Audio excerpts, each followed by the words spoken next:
Good morning, everyone. Let's talk about something we don't often say out loud, but most of us have felt in the quiet corners of our lives. The moment we begin to realize that someone we love might not love us anymore. Rarely begins with a dramatic exit or an explosive argument. No, it's much quieter than that. It begins with emotional withdrawal. The laughter that once came easily now feels strained. They stop asking how your day was, not because they forgot, but because the answer no longer matters to them the way it once did. And you can feel it. Love doesn't vanish. It recedes like a tide, pulling back without explanation. Before love ends in words or actions, it first ends in energy. And that's where emotional withdrawal begins. At first, it's subtle. You don't notice it immediately because it doesn't scream. It whispers.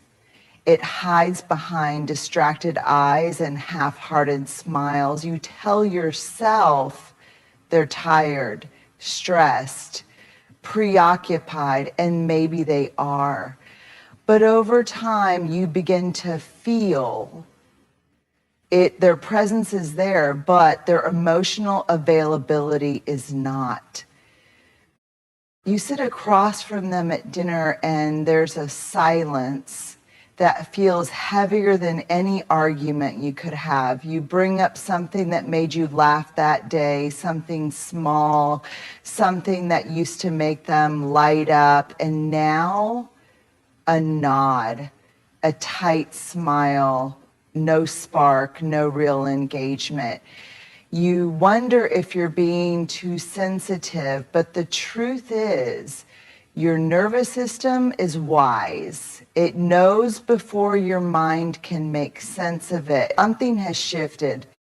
Emotional withdrawal is the moment when connection becomes discomfort, when vulnerability starts to feel like a risk instead of a rhythm. You used to feel seen, heard, felt. Now it's like throwing your feelings into an echo chamber and waiting for a response that never really comes back. Conversations feel like walking on eggshells, or worse, like you're speaking into a void. The hardest part, they're still physically there. They still show up. They still text. They still exist in your orbit. But they're not emotionally reachable anymore. And that's where confusion sinks in. Because how can someone be so close and feel so far away? We often don't talk about emotional withdrawal because it doesn't come with closure. There's no big breakup, no loud goodbye, just a growing gap. And for many of us, we fill that gap with our own self-doubt. We think we're overreacting, we try harder, we reach more, we give more of ourselves, hoping to bridge a chasm that didn't begin with us in the first place. But emotional withdrawal isn't your failure. It's a signpost. It tells you that the emotional safety of the relationship, the thing that allows love to flourish, is cracking. And ignoring it won't make it go away.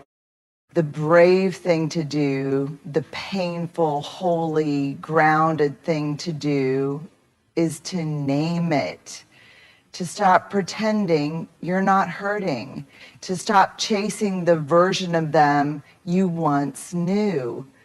Because love, real love, doesn't hide behind half-hearted conversations and tired excuses. Real love leans in. It doesn't check out. So if you're feeling that someone is slowly slipping away without ever walking out the door, you are not imagining it. You're simply feeling the truth before it has found its words. And sometimes that truth is the very thing that will set you free. One of the earliest and most heartbreaking signs that love is fading isn't loud or dramatic. It's the slow, transformation of communication from a bridge that connects hearts into a checklist of tasks. When someone no longer loves you the way they once did, their words stop being an invitation to connect. Instead, they become a series of obligations, a means to an end. Think about it. In the beginning, conversations were an exploration. Every word, every question, every story was a way to learn about each other's souls. You talked about hopes, fears, dreams, sometimes deeply, sometimes playfully, but always with curiosity and care. There was laughter, warmth, and a sense of being truly seen. It's like suddenly you're business partners instead of lovers. Communication is no longer a dance, but a task list. And this isn't always conscious on their part. It often just means they've emotionally checked out. The connection that once energized you both is now an exchange of information that must happen rather than an experience that you share. And you feel it, this shift isn't just in what's said, but in how it's said. The tone is clipped, the responses are short, and there's no follow-up. You might ask, how are you feeling? But the answer is a shrug or a deflection. Or worse, you get silence. No curiosity, no engagement, no real interest. You try to hold on to what you had. You ask more questions, share more of yourself, hoping to spark something, anything. But when communication becomes transactional, it's as if the other person is carrying a weight you can't lift. Maybe they're exhausted, maybe they've lost interest, maybe their heart is somewhere else. And here's the painful truth. Communication is the bloodstream of any relationship. Without it flowing freely, love struggles to survive. When talking becomes mere logistics, it's like the heart has stopped pumping with the same rhythm. The warmth, the intimacy, the connection, all of it feels drained. This kind of communication creates loneliness, not the kind you feel when you're physically alone, but the quiet, aching loneliness of feeling invisible in the presence of someone you love. It's a loneliness that leaves you wondering if you're still seen, still wanted, still known. The challenge is that transactional communication doesn't scream that love is fading. It whispers. It hides in plain sight behind the busy and the tired and the we're just in a rough patch. And because it's so subtle, we often try to fix it by doing more, sending more texts, trying harder to engage, pushing for meaningful conversations that fall flat. But the truth is, love doesn't thrive on obligation. It flourishes in vulnerability, curiosity, and genuine connection. If those things are missing, no amount of words will make it feel alive. If you recognize this pattern in your relationship, the invitation isn't to blame or to fix the other person. It's to recognize what you need: real connection, honest conversations, emotional presence, and to honor your worthiness of those things. Because you deserve to be spoken to not just with words, but with care. You deserve to be heard not just with ears, but with a heart that wants to listen. And most importantly, to remember that your voice, your need for connection is sacred. There's a subtle but powerful shift that happens when someone's love begins to fade. and it's in the way they show or don't show affection. At first, affection is spontaneous. It's a glance that lingers a moment longer. It's the gentle touch of a hand, the warmth of a hug that doesn't need a reason. It's those little acts that say, "You matter to me," without words. But when love starts to slip away, affection starts to feel less like a gift and more like a chore. It turns into obligation. You know this feeling. Maybe it's the hug that feels brief and mechanical instead of tender, or the kiss that once made your heart race but now feels rushed like it's just checked off a list. Maybe they don't remember the little things anymore, the good morning kisses, the "I'm thinking of you" texts, the small surprises. When affection turns to obligation, these moments become rare. And when they do happen, they feel hollow. It's painful because affection isn't just about physical touch. It's about feeling safe, seen, and loved. It's the language of the heart that reassures us we belong to someone. When those gestures stop being natural expressions and start feeling forced, it's a signal that something is deeply wrong. There's an exhaustion behind this shift. Maybe it's emotional, maybe it's relational fatigue, but what it communicates, whether intentionally or not, is distance. The care that used to flow freely now feels rationed, like affection has become a duty, something they do because they feel they must, not because they want to. And here's the heartbreaking part. When affection feels like an obligation, it stops being comforting. Instead of healing wounds, it can reopen them. It can make you question your worth, your desirability, your place in their heart. You start to wonder if you're enough or if you're just a box they're checking off their day. You may find yourself hesitating to ask for the affection you need because you don't want to make it a burden.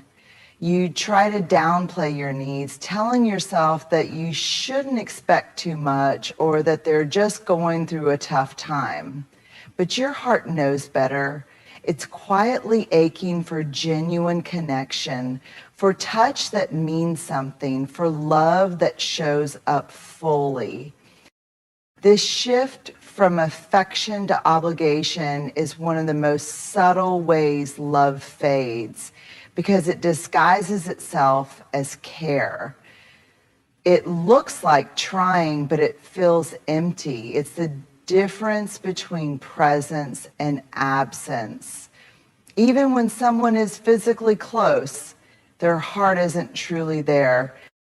Recognizing this is painful but also powerful, it's a wake-up call to honor your own needs for warmth and tenderness.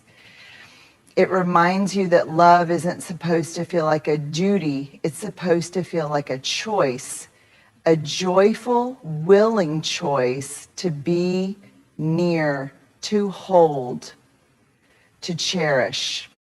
If affection in your relationship feels forced or rare, you deserve to name that truth.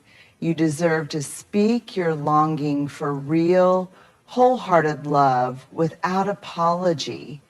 And if it's not there, if affection has become just something they do because they have to, then it's not a failure on your part. It's simply a sign that love has changed.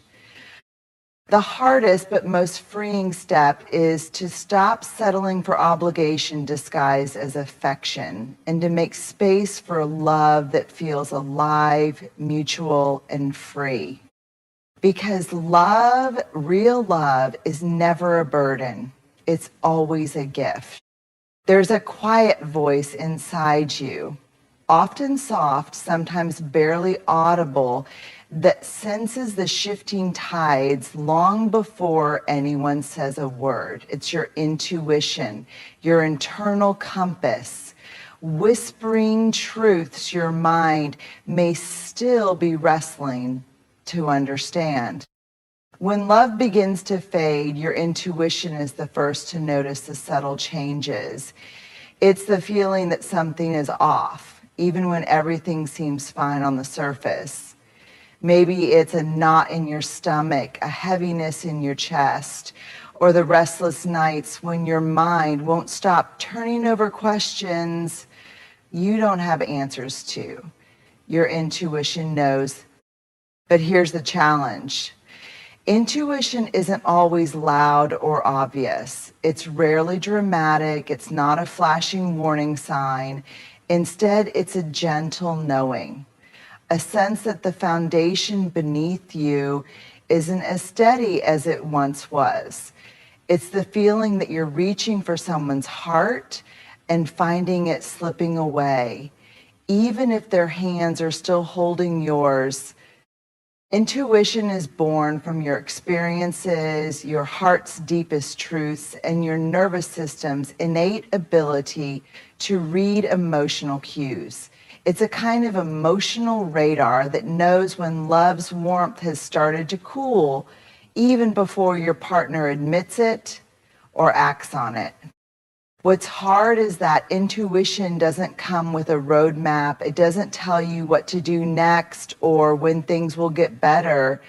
It simply offers a sense of awareness, a quiet invitation to pay attention. And paying attention to your intuition requires courage. It means sitting with discomfort instead of pushing it away. It means being willing to acknowledge that the story you hoped for might be changing. It means trusting yourself when it feels easier to deny or ignore the signs. Listening to your intuition is an act of self-respect and self-love. It's saying, I see what's happening, even if it's hard to say out loud. It's the beginning of setting boundaries, protecting your heart, and making decisions that honor your emotional well-being. Sometimes your intuition will lead you to hard conversations or to the painful realization that love as you knew it is no longer there. But it also has the power to guide you toward healing and toward love that feels true and whole. So if you're sitting here today with that quiet knowing stirring inside you, don't push it away. Lean into it. Give it your attention, because your intuition is one of the most faithful companions you'll ever have on your journey toward love, courage, and truth.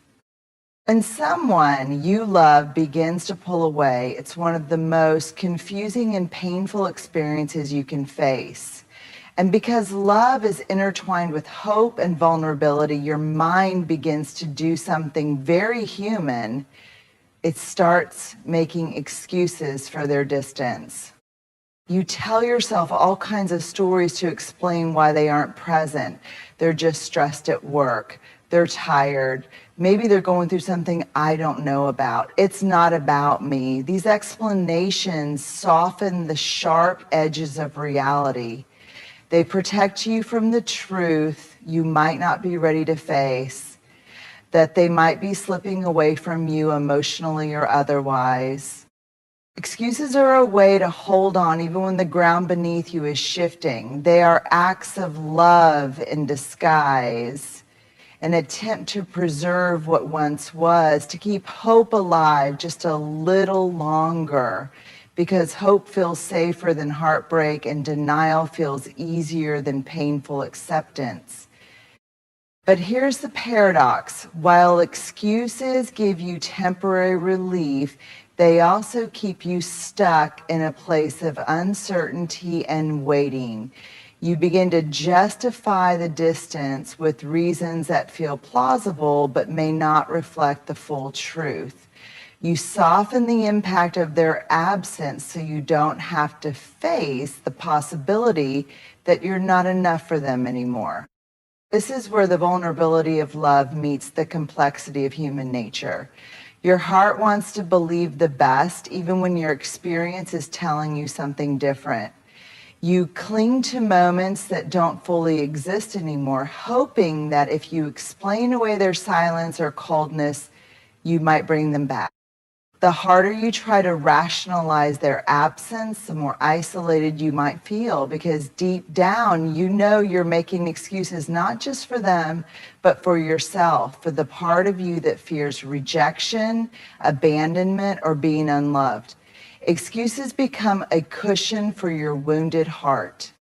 Recognizing this pattern is painful but necessary. It's an invitation to stop protecting illusions and start honoring your truth. It's about shifting from why aren't they here for me to what do I need right now to feel loved and safe. When you stop making excuses for someone's distance, you reclaim your power. You stop trying to fix what isn't yours to fix. You give yourself permission to see the relationship clearly, even if that means facing uncomfortable truths. This clarity is a form of courage. It means accepting that sometimes love changes, sometimes people grow apart, and sometimes the space between you can't be bridged by hope alone. But here's the gift on the other side of that courage. When you stop making excuses, you make room for real connection, whether that's with the person you love or with yourself. You begin to trust your own worth enough to demand presence, respect, and genuine care. You stop settling for crumbs and start believing you deserve a love that doesn't require justification. So if you catch yourself explaining away their absence or trying to rationalize the distance, pause and listen. Ask yourself what you're protecting and whether it's time to protect your own heart instead. Because love that's real doesn't need excuses. It shows up, it stays, it honors you fully. There is nothing more courageous, more vulnerable, and more transformative than facing the truth, especially when it's the truth about love lost or changing. When someone no longer loves you or their love begins to fade, the hardest thing you can do is to look that reality in the eye without flinching. Facing the truth isn't a single moment. It's a process. It's the slow, sometimes painful unfolding of awareness that what you hoped for, prayed for, and dreamed of might not be coming to life in the way you imagined. It's the quiet, heavy realization that holding on might hurt you more than letting go. And here's what I want you to hear. Facing the truth is the first act of self-love. Because love, real love, starts with honesty. Not just with the people around us, but with ourselves. It requires us to stop telling stories that protect us from pain and start telling stories that honor our worth. It means saying, I see what is happening, even if it breaks my heart. When we face the truth, we step into our own power. We stop waiting for someone else to save us, fix us, or come back. We claim responsibility for our own healing and our own happiness. This is not about blame or shame. It's about respect. Respect for ourselves and for the emotional boundaries that keep us safe. The truth can be messy and complicated.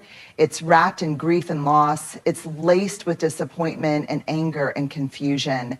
But it is also liberating, because when you face the truth, you stop chasing illusions and start creating space for real growth. You open yourself up to new possibilities of love that is mutual, nourishing, and life-affirming. You begin to prioritize your emotional well-being.